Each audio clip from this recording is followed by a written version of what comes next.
Hello dear friend, इस video में question discuss करेंगे जो कि कॉन्वेक्स लेंस पर बेस्ड है। क्वेश्चन है convex an object is placed at a distance of 1.5 metre from a fixed screen.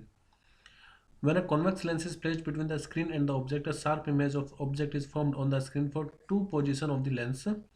If the size of image is found to be 9 and 4 centimeter, the distance between the object of the lens is।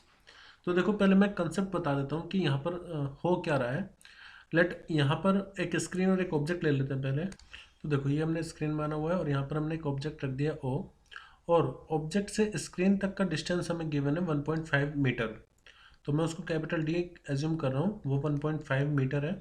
और क्योंकि बाकी सब आप देखो centimetre में है, तो मैं 1.5 मीटर को सेंटीमीटर में अगर लिखूँ तो वो हो जाएगा 150 सेंटीमीटर। ठीक है, आपको इसको मल्टीप्लाई करना होगा 100 से, तो हमें ये डिस्टेंस पता लग गया कि ऑब्जेक्ट और स्क्रीन के बीच की दूरी कितनी है, 150 सेंटीमीटर। अब ये हो रहा है कि यहाँ पर एक लेंस रखा जा रहा है। लेट लेंस को हम यहाँ पुट कर देते हैं इस पोजिशन पर।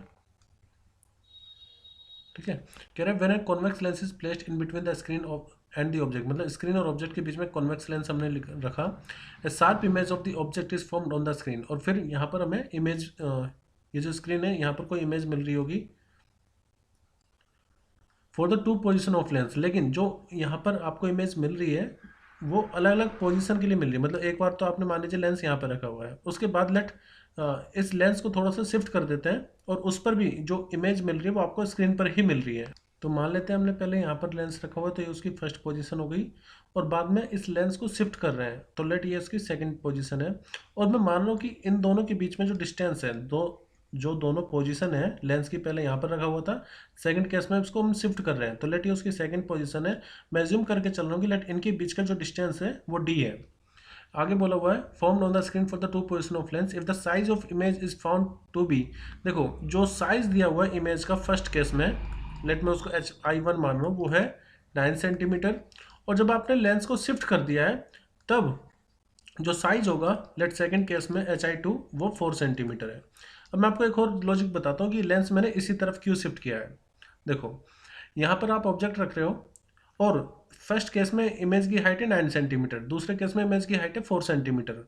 तो हाइट इमेज की डिक्रीज हो रही है। ये तभी डिक्रीज हो सकती है जब ऑब्जेक्ट लेंस से दूर जा रहा हो। तो इसलिए मैंने क्या करा, ऑब्जेक्ट को तो हम मूव नहीं करवा सकते, इसलिए मैं लेंस को दूर ले गया हूँ। ठीक है, कॉन्वेक्स लेंस में जैसे जैसे आप ऑब्जेक्ट को दूर ले जाते हो, फोकस के बाद अगर आप उसको दूर ले जा रहे हो तो उसकी जो इमेज होगी वो छोटी होती जाएगी। जैसे कि अगर मैं आपको बताऊं, जब ऑब्जेक्ट फोकस और सेंटर ऑफ कर्वेचर के बीच में रखा होता है तो इमेज छोटी बनेगी, फिर जब वो लार्ज बनेगी, फिर वो सेंटर ऑफ कर्वेचर पर आप उसको रखोगे तो सेम साइज की बनेगी, और सेंटर ऑफ कर्वेचर के बाद जिस भी पोजीशन पर ऑब्जेक्ट रखा जाएगा फिर आप डिस्टेंस बढ़ाते जाइए। यानी कि मैं यहाँ पर दिखा देता हूँ, जैसे मान लीजिए फोकस है, ये सेंटर ऑफ कर्वेचर है, तो सेंटर ऑफ कर्वेचर के बाद आप जितनी डिस्टेंस बढ़ाओगे ऑब्जेक्ट की उतनी ही इमेज छोटी होती जाएगी, इमेज उतनी छोटी होती जाएगी। तो इसलिए मैंने क्या करा है, सेकंड केस में ऑब्जेक्ट जो लेंस है उसको ऑब्जेक्ट से ज़्यादा दूर बना दिया है। ठीक है,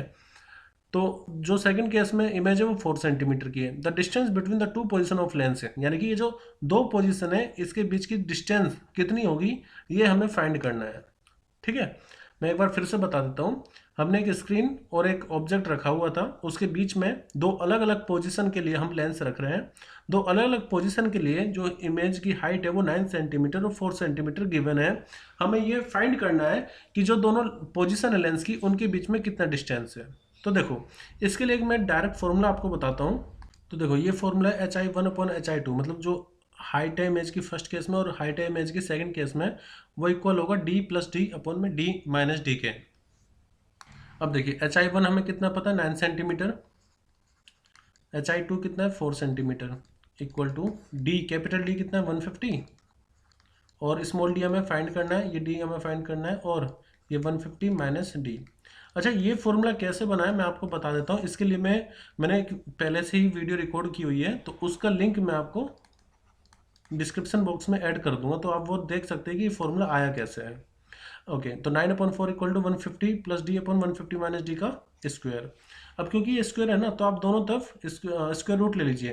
तो जब आप दोनों तरफ स्क्वायर रूट लेंगे तो ये 9/4 और ये हो जाएगा 150 प्लस D/150 माइनस D इसका रूट, और पूरे पे ऑलरेडी स्क्वायर है तो रूट से स्क्वायर हट जाएगा, मतलब 9 का अंडर रूट कितना आएगा 3, और यहाँ पर आएगा 2 इक्वल टू 150, ये 50 150 प्लस डी अपॉन में 150 माइनस डी। तो इस इक्वेशन को हमें डी के लिए सोल्व करना है। तो देखिए आगे हम इसको ऐसे लिख सकते हैं, क्रॉस मल्टीप्लिकेशन कर दीजिए, 3 इंटू में 150 minus D equal to 2 150 plus D.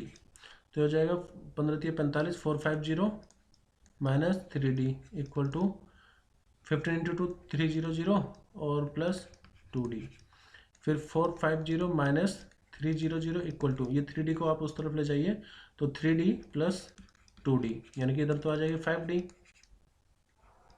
और ये हो जाएगा 450 में से 300 माइनस करना है, इट विल बी 150, तो 150 डिवाइडेड बाय 5 डी आएगा, so D will be equal to 30 centimetre, यानी कि हमारा ऑप्शन सी सही होगा। ठीक है, तो इस तरह से हम क्वेश्चन कर सकते हैं, लेकिन मेन चीज़ इसमें ये फॉर्मूला याद रखना।